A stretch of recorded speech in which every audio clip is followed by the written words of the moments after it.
السمیع العلیم العظیم الحفیظ بوجہ الکریم وسلطانہ القدیم من الرجس الخبیث المخبث الشیطان اللعین الرجیم وقبیلہ ونفخہ ونفسہ وہمزہ بسم اللہ الرحمن الرحیم۔ تمام نبیوں کے سردار حضرت محمد صلی اللہ علیہ وآلہ وسلم اور تمام مذاہب کے سردار دین اسلام کے پیروکاروں، السلام علیکم طبتم۔ اللہ تعالیٰ کی برکتیں اور اس کی رحمتیں آپ سب پر۔ صلاۃ و سلام حضور صلی اللہ علیہ وآلہ وسلم کی ذات پر اور ان دنیا کے عظیم ماں باپ حضور صلی اللہ علیہ وسلم کے ماں باپ پر۔ آج کی گفتگو خواتین و حضرات 29ویں مرحلے میں داخل ہو گئی۔ امام شافعی رحمۃ اللہ علیہ نے فرمایا کہ اگر علماء حق اولیاء اللہ نہیں ہے تو پھر کوئی بھی اللہ کا ولی نہیں ہے، کیونکہ جاہلوں کو اللہ تعالیٰ اپنا دوست نہیں بنا تھا۔ تو اس لیے میرے نزدیک کرامتوں میں سب سے بڑی کرامت جو ہے وہ ولی کامل اور بزرگ اور عالم کی کتاب ہوتی ہے، اور اس کتاب کو پذیرائی جب مل جاتی ہے، اس کا وجود باقی ہے، تو یہ بہت بڑی کرامت ہے۔ امام بائہقی رحمۃ اللہ علیہ دلائل النبوت کے حوالے سے جانے جاتے ہیں۔ جو لوگ مقرر ہیں وہ دلائل النبوت کا مطالعہ جو ہے وہ ضرور کرتے ہیں، اور مسلک حق اہل سنہ کے اندر ان کی پہچان جو ہے وہ دلائل النبوہ ہے۔ ویسے امام بائہقی رحمۃ اللہ علیہ جو ہیں، ان کا مسلک جو شافعی ہیں، ان کے مسلک پر ان کا بہت بڑا احسان ہے، اور ان کے احسان کو تسلیم بھی کیا گیا ہے۔ آئیے سب سے پہلے معمول کے مطابق گفتگو نام سے شروع کرتے ہیں۔ آپ کا نام حافظ ابو بکر احمد بن حسین بن علی بن عبداللہ بن موسیٰ البائہقی شافعی الاشعری خسرو جردی الخراسانی رحمۃ اللہ علیہ۔ یہ ان کا نام ہے۔ نام تو صرف آپ کا احمد ہی ہے، اس کے بعد تمام چیزیں جو ہیں وہ اضافی آپ کی ہستی کو، ذات کو واضح کرنے کے لیے ہم گفتگو کریں گے۔ اس کے اندر جو نئے نام ہیں کچھ، جیسے البائہقی ہے۔ شافعی کیوں کہتے ہیں یہ تو آپ کو معلوم ہوگا، بائہقی کیوں کہتے ہیں، اشعری کیوں کہتے ہیں، خسرو جردی کیوں کہتے ہیں، اور خراسانی کیوں کہتے ہیں۔ یہ چیزیں یہ نام ان کے ساتھ کیوں لگے؟ یہ صفت نسبتی جو ہے یہ کیوں ہے صفت نسبتی؟ البائہقی کہنے کی وجہ یہ ہے کہ بائہق پرانے فارس کے اندر، جس کو اب ایران کہتے ہیں، یہ موجودہ ایران جو ہے اس کا نام فارس ہے، تو پرانے فارس جس کو اب ایران کہتے ہیں، یہ اس کا ایک رقبہ تھا، ایک علاقہ ہے، اس کو بائہق کہتے تھے، اور اس بائہق کے اندر بہت سارے گاؤں آتے تھے، یعنی اس کے اندر چھوٹے چھوٹے ٹاؤن جو ہیں وہ اس کے اندر آتے تھے۔ تو انہی میں سے ایک خسرو جرد بھی تھا۔ جیسے آپ کہہ لیں نا یہ لاہور، تو اب لاہور جو ہے اس کے اندر بھی علاقے ہیں، لاہور کے اندر بھی علاقے ہیں۔ تو اسی طرح بائہق جو ہے پرانے فارس میں، اب کی بات نہیں کر رہا، پرانے فارس بائہق کے اندر جو ہے نا وہ کچھ اور شہر بھی آتے تھے، خسرو جرد، اس لیے آپ کو خسرو جردی بھی کہا جاتا ہے۔ اور یہ جو بائہق ہے یہ نیشابور کے قریب اور خراساں کے اندر تھا۔ تو پرانا خراساں اور آج کا خراساں دونوں میں فرق ہے۔ پرانا خراساں جو ہے وہ افغانستان تک آتا ہے، پرانا خراساں جو ہے اس کے اندر رشیا کی بھی کچھ اسٹیٹ علاقے آتے ہیں۔ تو پرانا خراساں جو ہے وہ اور تھا، اور آج کا خراساں جو ہے وہ اور ہے۔ تو اس لیے جب ہم کبھی بات کرتے ہیں کہ پرانے دور کی جب بات کرتے ہیں کہ وہ خراسانی ہیں، تو آپ اس میں فوراً یہ نہ سمجھیے گا کہ یہ شاید ایران کے تھے، وہ اس میں رشیا بھی آتا ہے، اس کے اندر افغانستان بھی آتا ہے، پاکستان کا کچھ حصہ بھی آتا ہے اس کے اندر۔ وہ پرانا خراساں جو ہے وہ اور تھا، اس کے اندر عراق کا بھی کچھ حصہ تھوڑا سا جو ہے وہ شامل ہوتا ہے، اس طریقے سے۔ تو خراساں جو ہے تو آج کل بھی خراساں ہے، اس دور میں بھی خراساں تھا، تو یہ سارے خراساں کے اندر آتے ہیں۔ جیسے آپ سمجھ لیجیے کہ خراساں ایک صوبہ ہے، اور اس کے اندر جو ہیں یہ سارے شہر جو ہیں وہ بائہق بھی اس کے اندر آ جاتا ہے، اس کے اندر خسرو جرد بھی اس کے اندر آ جاتا ہے۔ تو بائہق جو ہے یہ خراساں کے اندر آیا، اس لیے آپ کو خراسانی بھی کہا جاتا ہے۔ تو یہ خراساں جو ہے اس پہلے بھی مشہور تھا، آج بھی مشہور ہے۔ اس خراساں نے اسلام کو بڑے بڑے اسکالرز دیے ہیں، فقہا دیے ہیں، علماء دیے ہیں، بڑے بڑے پرانے خراساں ہیں۔ اس میں احمد بن حنبل، امام ابو حنیفہ، امام بخاری، امام مسلم، ابو داؤد، ترمذی، نسائی، امام غزالی، ابو منصور ماتوریدی، امام فخر الدین رازی، یہ سب پرانے خراسان کے علاقوں سے ہی تعلق رکھتے تھے. تو خراسان نے بڑے بڑے اسکالر دیے. تو بائے حق بھی ایک قصبہ تھا. تو امام بائے حقی رحمت اللہ علیہ جو ہے اس قصبے میں پیدا ہوئے. تو اس قصبے کی وجہ سے ان کو بائے حقی کہنے لگے. ایک لفظ تو کلیئر ہوا. تو اکثر لوگ امام باحقی نے فرمایا، اور پھر اس کے پروننسیشن پہ بھی غور دیجیے گا. امام بیکی بیکی بیکی، ہم اکثر لوگ بیکی بولتے ہیں، لیکن میں ان کو غلط نہیں کہتا. کیوں؟ ہمارے معاشرے میں یہی ہے. اب بتائیے کہ امام بائے حقی بڑا مشکل ہے پروننس کرنا، تو معاشرے نے اس کو اڈاپٹ کر لیا، امام بیکی فرماتے ہیں. تو جب کبھی آپ اصل بھی سن لیجئے، با زبر یا ساکن بئی، ہا زبر ہا، بائے ہا کاف زیر یا ساکن کی، بائے ہا کی. تو امام بائے حقی رحمت اللہ علیہ جو ہیں یہ بائے حق سے تعلق پیدا ہوئے تھے قصبہ میں، اس لیے آپ کو بائے حقی. اب آ گیا کہ ان کے ساتھ اشعری بھی لگتا ہے. یہ اشعری کیا ہے؟ چونکہ آپ عقائد کے اندر ابو الحسن اشعری رحمت اللہ علیہ کے پیروکار تھے، اس لیے آپ کے ساتھ اشعری لگا. یہ جو میں نے سلسلہ شروع کیا ہے، اس کے اندر میں فلسفے کو اور یہ ریسرچ اور یہ چیزیں جو ہیں، یہ اعتراضات، ان چیزوں کو میں بہت کم ٹچ کرتا ہوں. میں تو بس سیدھا سادہ اولیاء کرام کی زندگی جو ہے وہ بیان کرنا چاہتا ہوں. کیوں کرنا چاہتا ہوں؟ ایک دن میں کتاب پڑھا تھا حضرت فرید الدین عطار رحمۃ اللہ علیہ کی تذکرۃ الاولیاء.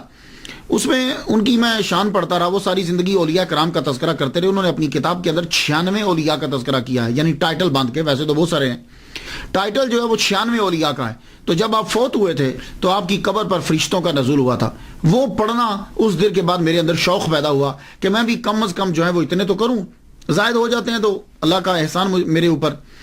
تو میں جو ہے نا وہ خالصتاً صرف بیان. لیکن اب کیا کروں، کچھ چیزیں ایسی ہوتی ہیں کہ وہ بہت ضروری ہوتی ہیں مشکل، لیکن آپ پلیز اس مشکل کو بھی تھوڑا سا سن لیجئے، کبھی کام آئے گا. یہ اشعری کیا ہے؟ دیکھیے اصل میں یہ 3 نام ہیں: اشعریہ، ماتریدیہ، حنبلیہ. شروع میں کیا تھا؟ شروع میں یہ تھا کہ حضور صلی اللہ علیہ وسلم کے ظاہری دور کے اندر جب کبھی کوئی مسئلہ ہوتا تھا، لوگ آتے تھے، پوچھتے تھے، چلے جاتے تھے کہ حضور نے کہا دیٹس اٹ. حضور صلی اللہ علیہ وسلم ظاہری طور پر تشریف لے گئے تو اس کے بعد کیا ہوا کہ پھر صحابہ کرام سے جس کو زیادہ پڑا ہوتا وہ اس سے جا کے مسئلہ پوچھ لیتے، ختم. لیکن جب جنریشن آ گئی تابعین کی جنریشن آئی تو وہ کسی نہ کسی صحابی کے پیچھے جو بہت بڑا علامہ ہوتا تھا. تابعین تک یہی سلسلہ چلتا رہا کہ کوئی آدمی مسئلہ پوچھنے آتا تھا تو بتا دیتے تھے. تابعین کے آخر کے اندر کیا ہوا کہ لوگ جو ہیں، اسلام جو ہے وہ پھیلا ایران کے اندر، روم کے اندر، یہ علاقوں میں اسلام جو ہے وہ آگے پھیلا. جب آگے پھیلا تو نئے مسائل جو ہیں وہ پیدا ہوئے. تو کچھ اب مسائل جب پیدا ہوئے تو لوگ جب مسئلہ پوچھنے کے لیے آتے تھے تو محدثین کے پاس احادیثیں ہوتی تھی اور فقہا جو ہیں وہ ان حدیثوں کے سے مسئلہ نکال دیتے تھے. کوئی پوچھتا تھا کہ یہ مسئلہ کہاں سے نکالا ہے، تو آپ فرماتے کہ قرآن کی فلاں آیت سے اشارت النص، اقتضاء النص، دلالت النص، عبارت النص، یا حدیث مبارکہ فلاں ہے، تو وہ بتا دیتے تھے. تو قرآن اور حدیث اس سے مسئلہ جو ہے وہ ان کو واضح کر دیتے تھے تو لوگوں کی سمجھ میں آ جاتا. یہ سلسلہ چلتا رہا آئمہ تک، امام اعظم، امام شافعی، امام مالک اور امام احمد بن حنبل. لیکن ہوا کیا کہ پھر یہ گریک جو ہے، یونان، گریک، اس کے فلسفے نے جو ہے نا وہ مسلمانوں کے اندر دخل شروع کر دیا. عراق کے اندر ہارون الرشید کا جو دور تھا اور یہ جو دور تھے، اس میں فلسفہ جو ہے وہ داخل ہوا.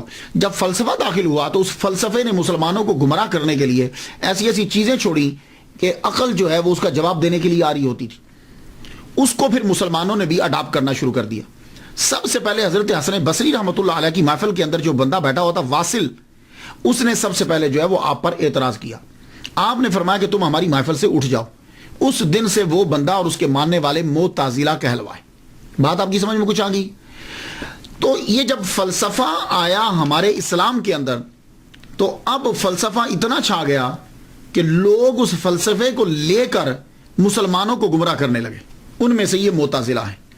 تو میں نے جتنی اسٹڈی کی ہے کہ معتزلہ جو ہے وہ کسی نہ کسی طرح ہر باطل فرقے کے بنیاد میں شامل ضرور ہوتا ہے. ابو الحسن اشعری رحمت اللہ علیہ 40 سال تک یہ بھی معتزلہ ہی کی تبلیغ کرتے رہے ہیں، معتزلی فرقے کی ہی تبلیغ کرتے رہے. یہ خود چکے ان کے شاگرد. تو جب یہ ان سے پڑھتے رہے ابو الحسن علی بن اسماعیل اشعری محمد بن عبد الوہاب معتزلی سے پڑھتے رہے، 40 سال تک آپ نے جو ہے وہ اس فرقے کا دفاع کیا ہے. لیکن کیا ہوا کہ ایک دن آپ کی اپنے استاد ہی کے ساتھ جو ہے نا وہ بات شروع ہو گئی. بات کس بات میں تھی کہ ابو الحسن اشعری رحمۃ اللہ علیہ یہ فرماتے تھے کہ جو چیزیں انسان کے لیے اچھی ہیں وہ اللہ تعالیٰ پر واجب ہیں.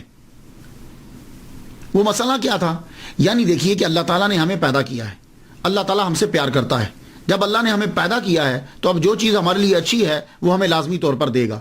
ان کے ذہن میں یہ تھا کہ چونکہ اس نے ہمیں پیدا کیا ہے تو جس طریقے سے بادشاہ کے اوپر، جس طریقے کے اوپر مالک کے اوپر جو ہے وہ امپلائیوں کا خیال رکھنا یہ چیز لازم ہوتی ہے، تو اللہ کے اوپر بھی لازم ہے کہ ہر اچھی چیز جو ہے وہ اس کے اوپر واجب ہے. آپ نے دلائل دینا شروع کر دیے، دلائل آپ نے دیے تو استاد ہار گئے، آپ جیت گئے. لڑائی جو ہے وہ زیادہ بڑھ گئی، انہوں نے ان کو اپنی محفل سے نکال دیا. 15 دن تک ابو الحسن اشعری رحمۃ اللہ جو بانی ہیں اشعریہ کے، وہ 15 دن تک کمرے کے اندر بند رہے، تدبر اور تفکر جو ہے وہ کرتے رہے. تدبر اور تفکر کرتے رہے کہ حضور صلی اللہ علیہ وآلہ وسلم خواب میں تشریف لائے. یہ ابو الحسن اشعری رحمۃ اللہ علیہ کو یہ اعزاز حاصل ہے کہ آپ ابو موسیٰ اشعری رحمۃ اللہ علیہ کی نسل سے ہیں. ابو موسیٰ اشعری رحمۃ اللہ علیہ جو ہیں، اشعر ایک قبیلہ ہے یمن کا، تو ابو موسیٰ وہاں سے اس قبیلے سے آئے تھے حضور صلی اللہ علیہ وسلم کے پاس اسلام قبول کرنے کے لیے. تو ابو موسیٰ اشعری اشعر قبیلے کی وجہ سے اشعری کہلوائے.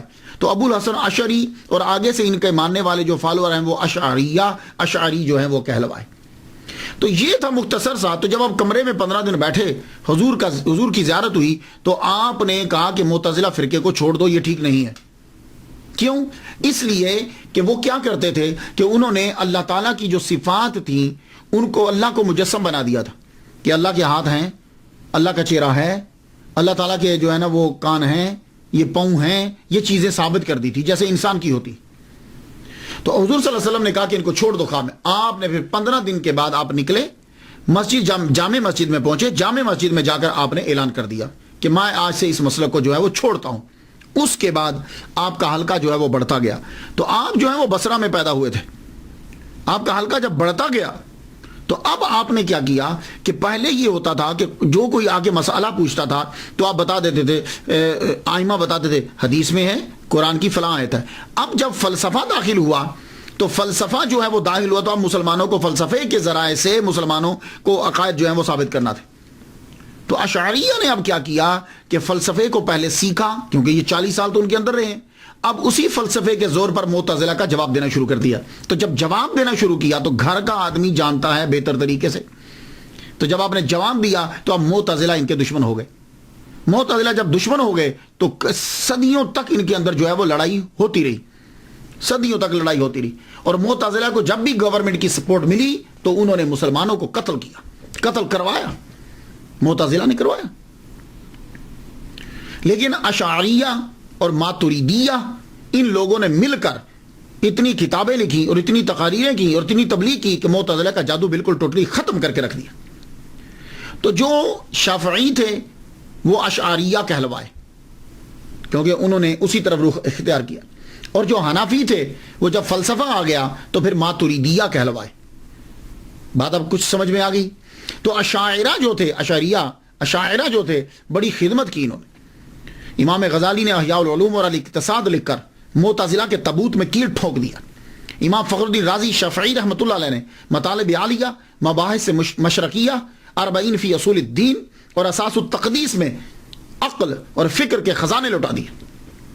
اللہ تعالیٰ نے ان کو پھر فلسفہ آتا، انہوں نے فلسفے سے، منطق کے ذریعے سے پھر جواب دیا اور اسلام کو بچا. ورنہ اگر یہ اشعریہ اور ماتریدیہ نہ آتے تو معتزلہ اپنے فلسفے کے زور پر عقلوں پر قبضہ کر لیتے، لوگوں کے عقائد کو خراب کر دیتے. قرآن و حدیث تو ٹوٹلی انہوں نے چھوڑ ہی دی تھی. قاضی ابو بکر باقلانی، ابو اسحاق شرازی، امام غزالی، امام فخر الدین رازی، جب ان کی تعلیمات عام ہوئی معتزلہ اب ختم ہوتے چلے گئے. تو یہاں تک کہ 380 ہجری میں اشعری عراق میں چھا گیا. چونکہ ابو الحسن اشعری نے فقہ ابو اسحاق سے سیکھی اور وہ شافعی تھے، اس لیے اشاعرہ فقہ میں امام شافعی رحمۃ اللہ علیہ کے پیروکار ہوئے. تو امام بائحقی رحمۃ اللہ علیہ چونکہ شافعی ہیں اس لیے انہوں نے جو ہے وہ اشعری جو ہے ان کے ساتھ لگتا ہے تو یہ اشعریہ کو ہی انہوں نے اپنایا. اب کچھ سمجھ میں آ گیا؟ میں معذرت چاہتا ہوں کہ مجھے ذرا ادھر جانا پڑا. تو امام بایہقی رحمۃ اللہ علیہ کے ساتھ جو اشعری لگتا ہے وہ اس لیے کہ اشعریہ عقائد کے اندر یہ ان کو فالو کرتے تھے. تو حنفی جو ہے زیادہ تر ماتریدیہ ہیں. تھوڑا سا فرق ہے, یہ کوئی اتنی بڑی لڑائی کا چکر کوئی نہیں ہوتا. اشعریہ کے نزدیک سمپل سمجھاتا ہوں, ویسے تو بہت سارا ہے. سمپل یہ ہے کہ اشعری کہتے ہیں کہ جو چیز انسان کے حق میں فائدہ مند ہے, جیسے رزق فائدہ مند ہے, بارش فائدہ مند ہے, دھوپ فائدہ مند ہے, پانی فائدہ مند ہے, ہوا فائدہ مند ہے, یہ اللہ پر واجب نہیں ہے. ہاں وہ احسان کرتا ہے ہم پہ کہ ہمیں دیتا ہے, اس پہ واجب نہیں. کیوں؟ اس لیے کہ وہ بادشاہ نہیں ہے, اس لیے کہ وہ کوئی باس نہیں ہے, وہ مالک ہے, ہم اس کی مملوک ہیں. تو مالک اور مملوک جو ہے وہ اس کے اوپر لازم کچھ نہیں ہوتا, ہر چیز کا بدلہ دینا واجب نہیں ہے, یہ اس کا احسان ہے, کیونکہ ساری کائنات اس کی مملوک ہے اور مملوک کا مالک پہ کیا استحقاق. تو یہ تھا. اور وہ اشعریہ کہتے ہیں کہ نہیں, وہ جو ہے چونکہ اس نے پیدا کیا ہے اس لیے اس سے اوپر لازم ہے. بات کوئی اتنی بے نہیں ہے. عقائد سب کے جو ہے وہ بالکل ٹھیک ہیں, لیکن اشعریہ اور ماتریدیہ بھی کبھی کبھی جھگڑنے لگ جاتے ہیں, اور جب تصوف آتا ہے تو پھر اکٹھے ہو جاتے ہیں. اس لیے تصوف جو ہے وہ ضروری. میں ڈیٹیل میں نہیں جاتا, اگر آپ کو مزید پڑھنا ہو تو ایک بہترین کتاب بتا دیتا ہوں آپ کو. مولوی نجم الغنی خان رامپوری, بڑی زبردست کتاب لکھی انہوں نے, مذاہب الاسلام, اسے آپ جا کے پڑھ لیجئے گا. تو اب آپ سمجھ گئے ہوں گے کہ امام بایہقی رحمۃ اللہ علیہ کے ساتھ اشعری جو ہے وہ کیوں لگتا ہے. تو شافعی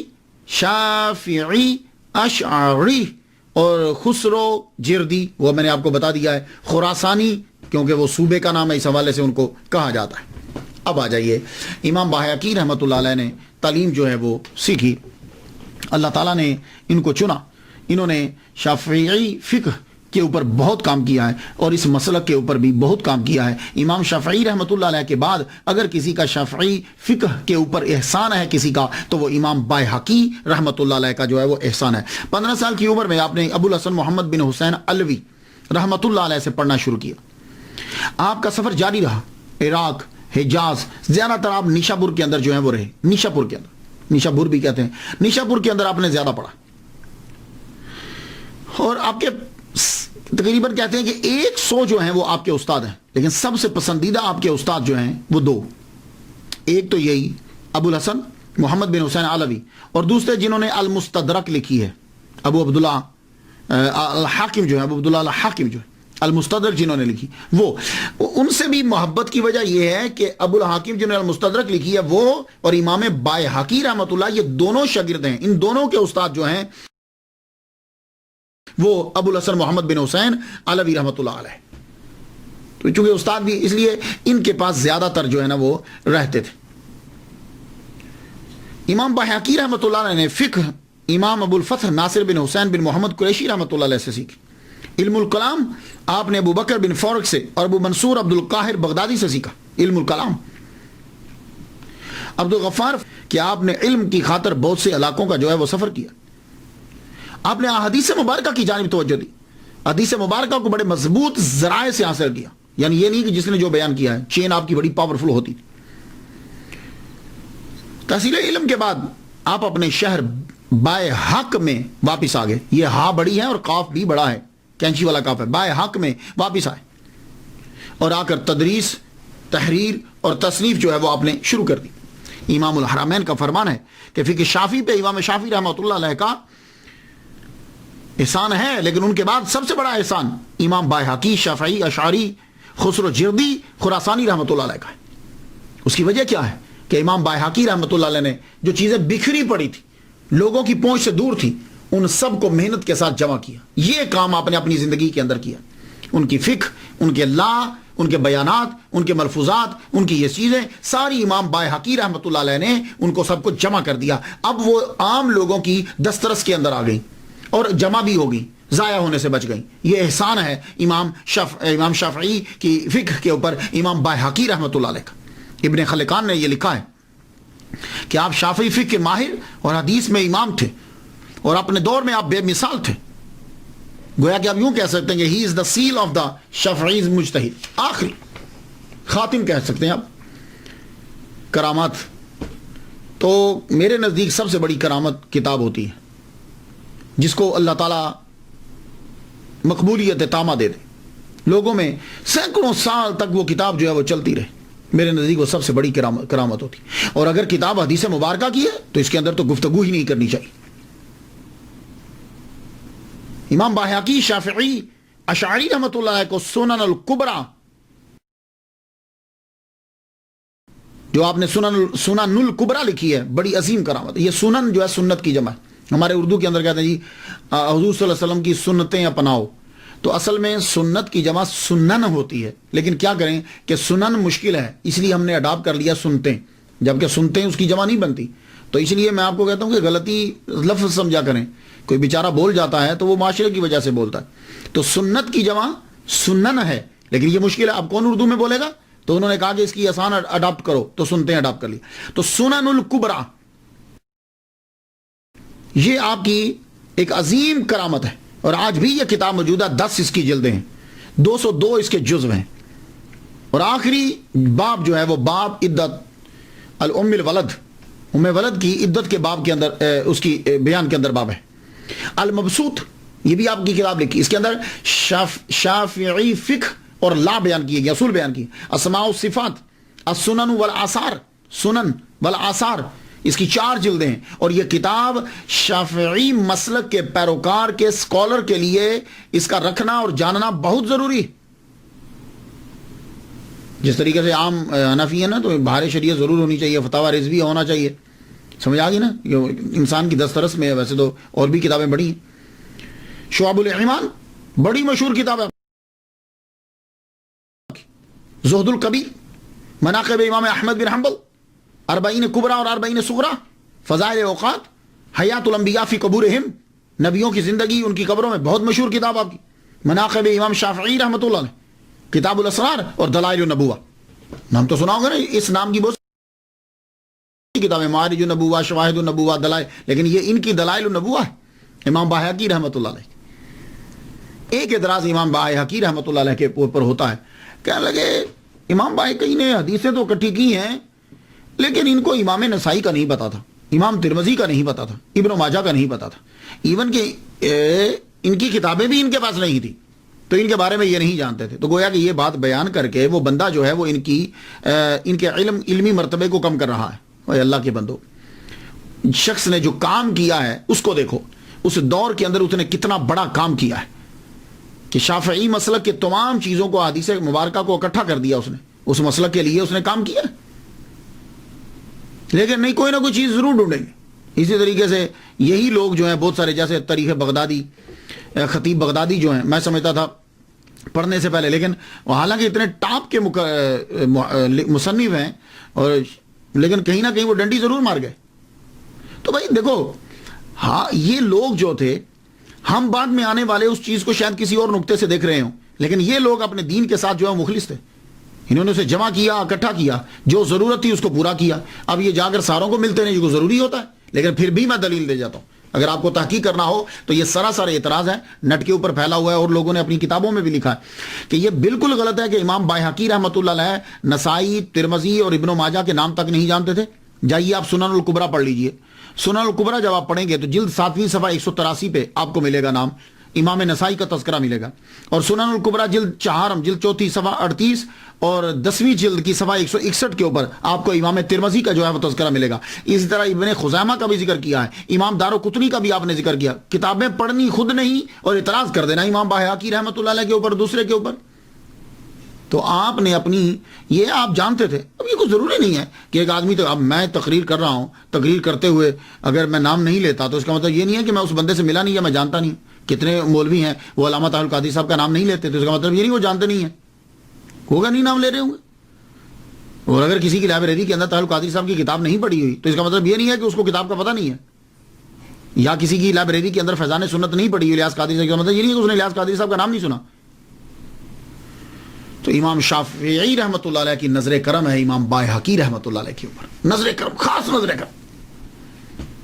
جب آپ نے کتاب معرفت السنن لکھنا شروع کی تو اس کو جب لکھ چکے تو کسی نے خواب میں دیکھا کہ امام شافعی رحمۃ اللہ علیہ کھڑے ہیں اور ہاتھ میں ان کے جزو پکڑے ہوئے ہیں، کتاب کے جزو ہوتے ہیں، ہاتھ میں جزو پکڑے ہوئے.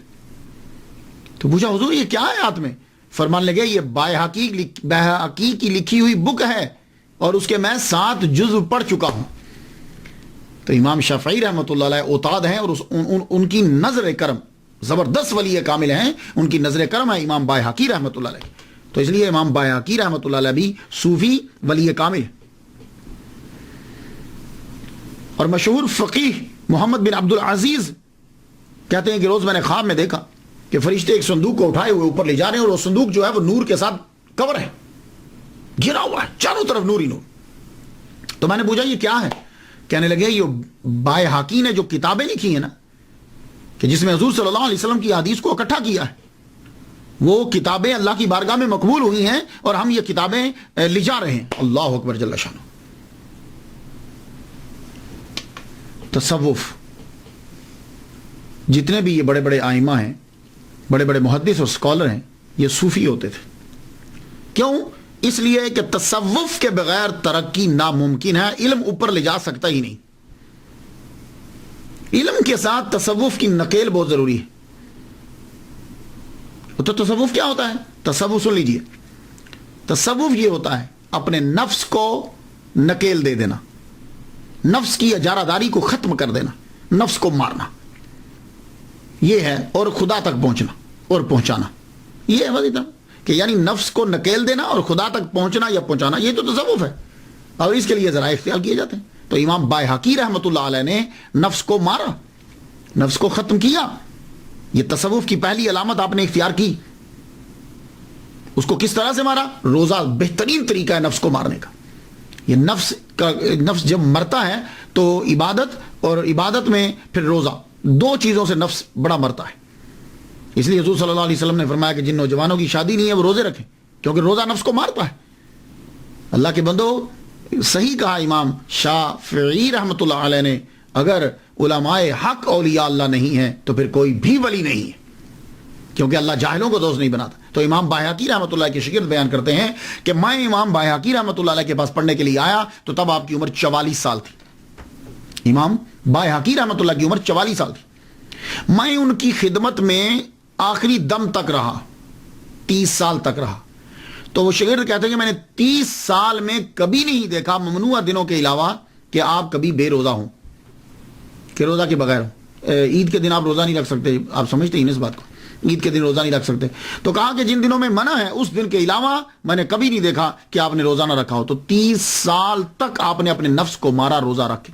لیکن یہاں پھر اعتراض ہوتا ہے. اب دیکھیں نا, لوگ جو ہیں اعتراض سب سے آسان ترین چیز نکتہ چینی ہوتی ہے. کیا لگے یہ کیسے جائز ہو گیا, ہمیشہ روزہ رکھنا ٹھیک نہیں ہوتا. تو امام نووی یا نواوی, انشاءاللہ الرحمن میری نیکسٹ گفتگو جو ہے ان کے اوپر ہے, تو امام نووی اور نواوی دونوں پروننسیشن ہے. تو امام نووی رحمۃ اللہ علیہ نے شرح مسلم میں پھر اس کے اندر جواب آپ نے دیا. آپ نے فرمانے لگے کیسے اعتراض کرتے ہو امام بائحقی رحمۃ اللہ علیہ کے اوپر؟ خود حضرت عمر رضی اللہ تعالیٰ عنہ صائم الدہر تھے, خود حضرت عبداللہ ابن عمر رضی اللہ تعالیٰ عنہ صائم الدہر تھے, حضرت بی بی عائشہ صدیقہ رضی اللہ عنہا, اسی طرح ابو طلحہ جو ہیں وہ بھی روزے رکھا کرتے تھے. امام شافعی رحمۃ اللہ علیہ خود جو ہے وہ صائم الدہر ہیں. کیسے اعتراض کرو گے تم؟ ان پر بھی پھر اعتراض کرو. تو بھائی دیکھو وہ اور چیز ہے. وہ کون سے روزے ہیں؟ وہ ہوتے ہیں کہ آدمی بیچ میں کھائے ہی نہ, لیکن اگر کوئی سحر میں اور افطاری میں کھاتا ہے تو اس کا مطلب یہ ہے کہ وہ مکروہ نہیں ہے. وہ اب تھوڑا کھاؤ, وہ آپ کی اپنی مرضی ہوتی ہے. اللہ اکبر جل شانہ. چنانچہ ہمیشہ روزہ رکھنا مکروہ نہیں ہے جب آپ سحر کرتے ہیں اور افطار کرتے ہیں. امام بائحقی رحمۃ اللہ علیہ, he put into practice his knowledge, اور یہی جو ہے صوفیہ کا جو ہے وہ ترہ امتیاز ہے. کم کھانا, کم سونا اور فضول گفتگو چھوڑنا, یہ تو تصوف کی علامات ہیں, اسباق ہے. امام بائحقی رحمۃ اللہ علیہ شاعر بھی تھے, لیکن شاعری وہ کرتے تھے کہ جس کے اندر حقیقت, توحید اور رسالت اور حقیقت ہو. میں 4 مصرے سنا دوں, اب سنیے گا. من اعتز بالمولا فذاک جلیل ومن رام عزا عن سواہ ذلیل. جو اللہ سے عزت حاصل کرنا چاہتا ہے وہ مرتبے والا ہوتا ہے, اس کو عزت مل جاتی. ومن رام عزا عن سواہ ذلیل, اور جو اللہ کے علاوہ کسی سے عزت کا ارادہ کرتا ہے تو ذلیل ہو جاتا ہے. بڑی زبردست گفتگو کی. اس لیے اللہ سے ڈرا کرو, اللہ کے آگے جھکا کرو, بندوں کے آگے مت جھکو. یہ تمہیں عزت نہیں دے سکتے. جاؤ جا کے دیکھ لو جتنے بڑے بڑے بادشاہ جن کو دعویٰ تھا کہ لوگ ہمارے ساتھ ہیں, کس طرح ذلت کی موت مرے. وَأُحِبُّ